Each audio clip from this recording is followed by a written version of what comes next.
and welcome to the first video installment of the monthly newsletter for the Sustainable Organizer. I am coming to you amidst some of my closest friends this time of year.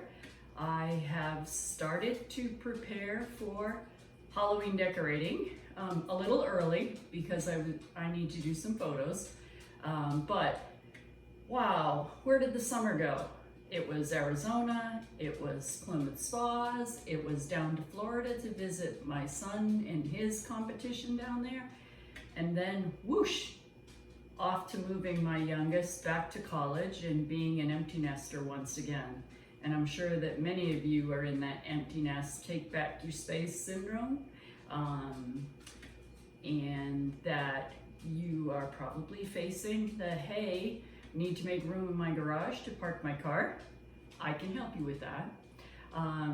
So I also am dropping a sustainability blog out on my website for single-use paper, how to get rid of paper towels, napkins, and Kleenex in your home, and what was the journey that I took to get there.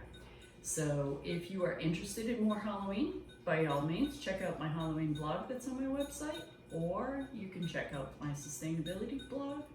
But if you are in that space where you're ready to take back more home as an empty nester, or park your car in the garage, or sometimes you just need a little help decluttering, by all means, give the Sustainable Organizer a call or a message, and we would be more than happy to help you. Take care.